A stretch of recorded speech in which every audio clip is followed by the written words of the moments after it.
To make these earrings, you will need the Premo clay, and I will be using here the third cutter in the water lily set, just because I don't want my earrings to be too long.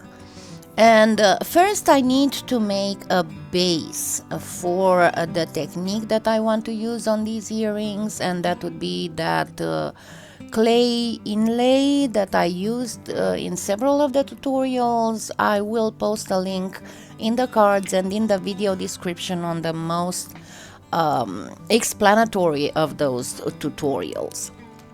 While that is baking, I'm going to make a mica sheet using some Premo pearl. And you know that I love these thin blades. I find that they are the best, and my hands finally don't have any problems shaving. But what you need to do is to make sure that your sheet is very well burnished. Do not use a roller to flatten it, because you're going to destroy the mica sheet. If you use a roller, just rub with it, don't roll. Once your whole sheet is done and your base pieces are cooled, first cut using the next larger size. And what I'm trying to do is to have those lines on the texture go perpendicular pretty much on the earring, and that would be like vertically, because I'm going to have the other lines going more or less horizontally, and I want to get this pretty mica shift effect. Then of course I am applying some bacon bond on the bases. And generally speaking, if you want your clay to not slide, don't do like I do right here. Wait a few minutes, allow the bacon bond to thicken a little bit. And then why I did cut these a little bit larger, because if you cut it the same exact size, you might mess up when you get for the when you go in for the next step. So approximately figure out where your piece is underneath, and it's easy. You can press without destroying the mica shift and find the edges. Use your X-Acto knife to do a fairly fine trim. You don't have to be absolutely and exactly precise, but being on a glass jar, you can look from underneath and see if you're okay. Then I'm going to use the same cutter that I used to cut the pieces, and I'm going to make 5 lines that are more or less parallel to each other. And thus I am preparing my clay inlay. I'm going to remove first the larger part of the clay, the one that has no lines on it. Of course, if you didn't cut very well, you can use your X-Acto knife to reinforce the lines. And then I will be removing every other strip. You see that I have one strip, then no strip, then again one strip, then again no strip, and then one final strip. Those would be the whites that will be left on the piece. And do the same for both pieces.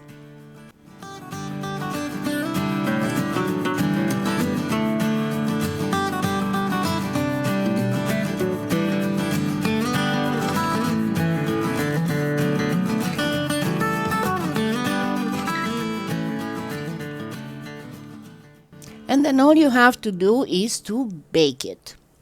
I'm doing what's called a pre-bake, pretty much not a full, at least half an hour bake. It's just to set my base clay so I can do the inlay.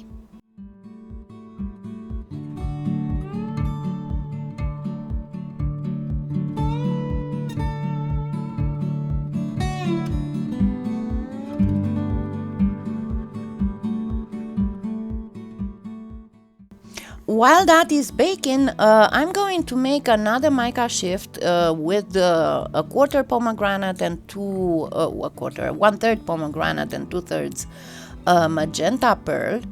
And you can skip the mica shift part because you'll still get a little bit of mica shift effect even without doing the mica shift on the red.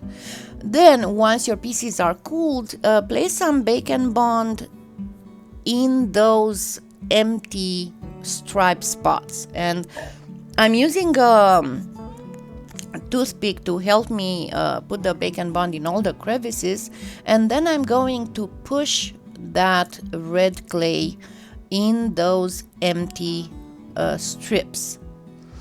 And all you have to be careful about here is that the clay that you put in is not lower than the white clay. That's all you have to worry about. Even if it is a little bit higher, that's fine because you're going to sand it.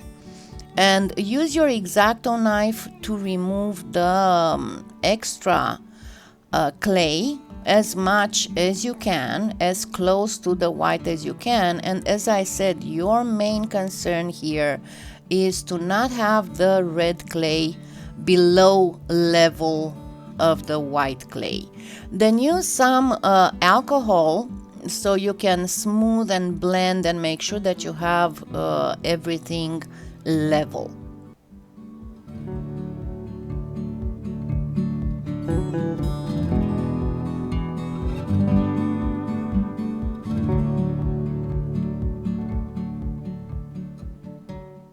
See, there I had the red clay a little bit lower in level than the white, and we don't want to have that.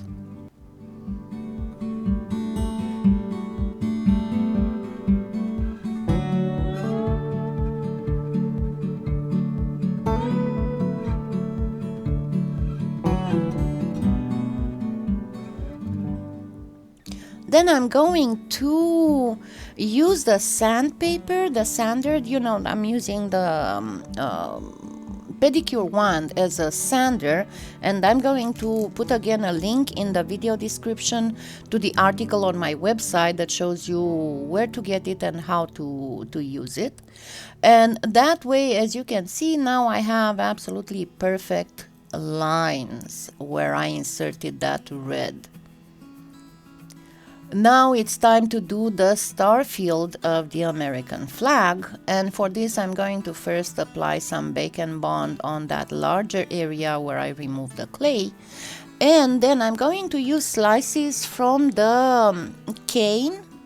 I did the tutorial with how to make a star cane using an extruder, and I'm going to put the link both in the cards and in the video description below.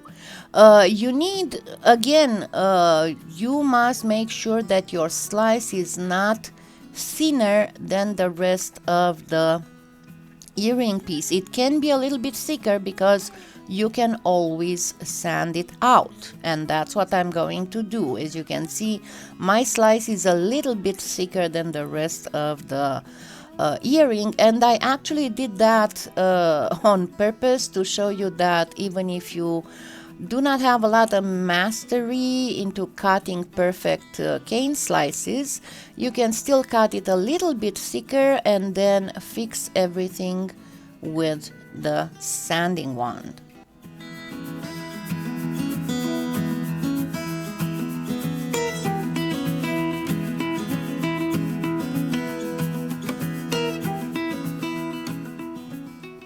Then now, with the sanding wand, I went as low as 180 to thin out the starfield cane slice.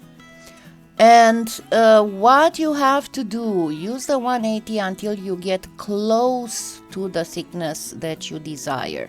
Then switch to a 240 to finish the job. You don't want to go with the 180 all the way, because all the way up to 1000 grit, the sandpaper will still take off some polymer clay. And for now, all you need to be worried about is to get everything level.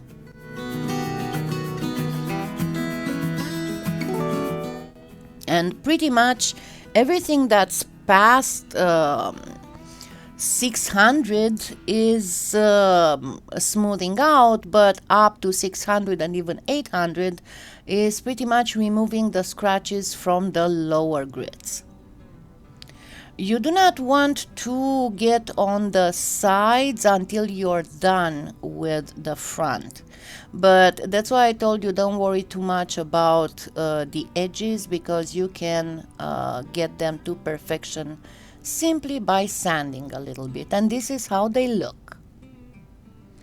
And now it's time to do the backing on them, because I thought of leaving them without a bezel, but then I thought that they would be much prettier with a white bezel. I'm going to make some special bails just by creating a double loop that's kind of like an 8 figure. And I do that because half of one of the loops will show, but I did loop the other part of the wire because I don't want it to slide out. If you have a straight wire inserted, sometimes even with glue, it might still slide out. Then for the backing, I am making a half and half mix of white and pearl. Why is that? Because I still want a little bit of pearlescence.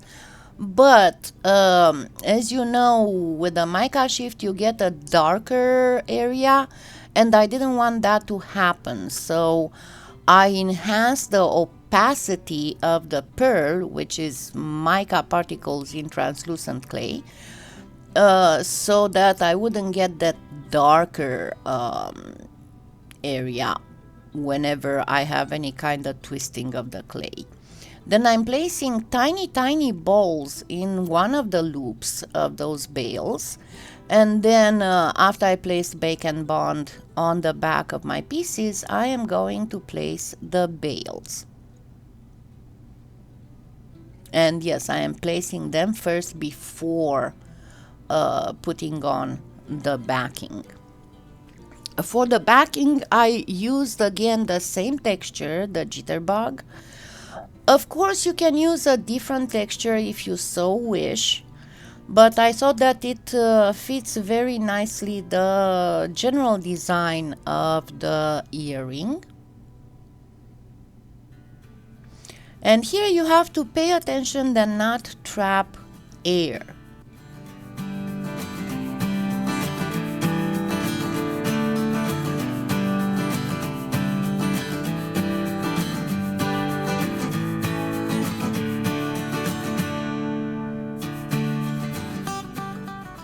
Straighten up the bail if need be, and then do the fine trimming.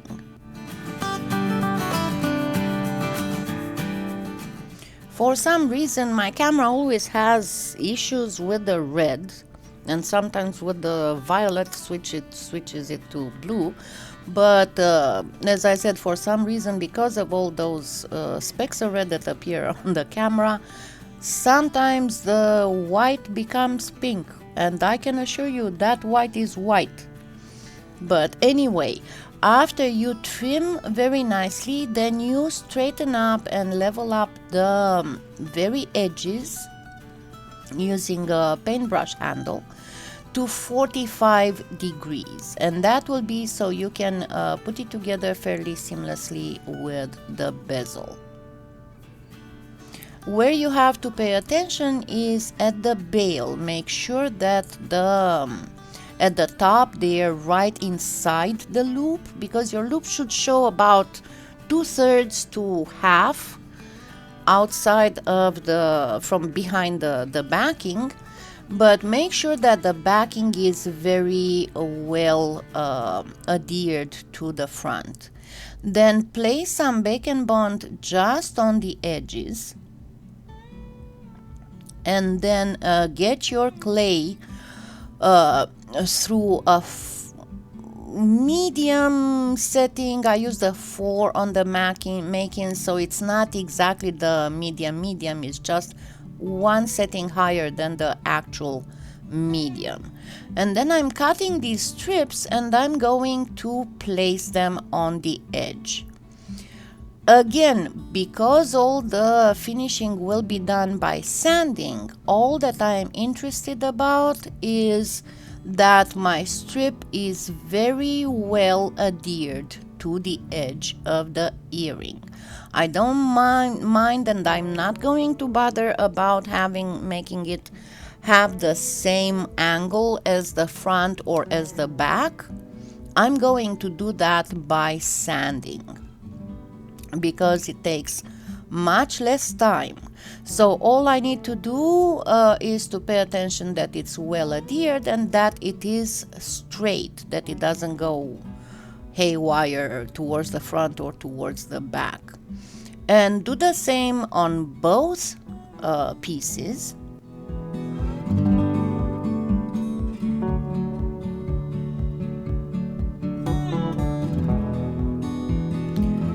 And then what you have to do, because again you have to be careful how you finish the area around the bail, cut very small pieces from these lines and then gently put them right where the loop is. I know I went a little bit ahead explaining then where I am actually working in the video. But that's fine. As you can see, I'm making sure that everything is correct, and then I'm taking those little pieces and I'm using my silicone tipped sculpting tool to make sure that I do blend nicely. And if you notice, I'm also doing a little bit of not just blending but continuing the pattern of the texture on the back to ensure a nice blending there, because I want that bezel to continue where the bail is. I don't want it to be interrupted.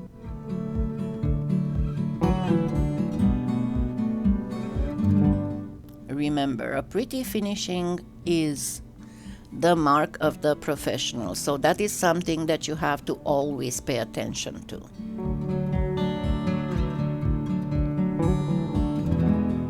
And then I'm using again the pedicure wand to sand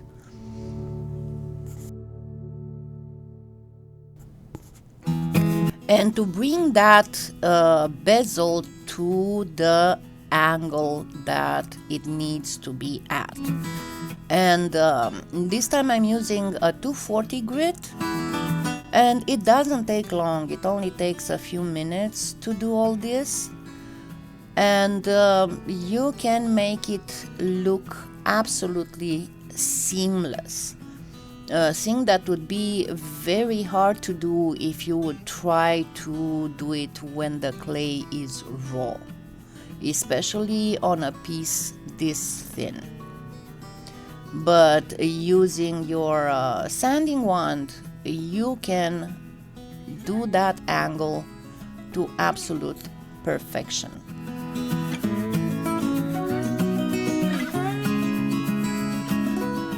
Once you get everything completely flush, then you can move on to higher grits to get a nice, very, very smooth surface. I recommend that you go to at least 1500 if you want a glossy buff.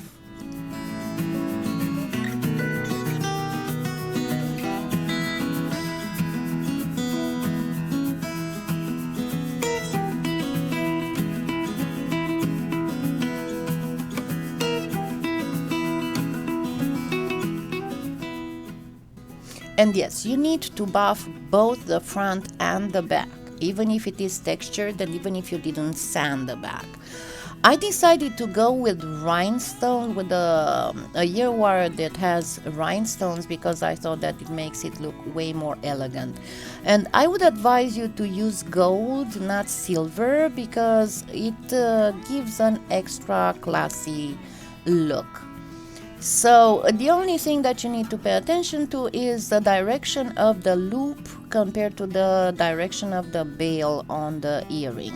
If it is perpendicular, you don't have to worry, but if they are both in the same direction, then you will need a jump ring to connect them, and I always prefer to use double coil jump rings because they are a little bit safer than the regular ones.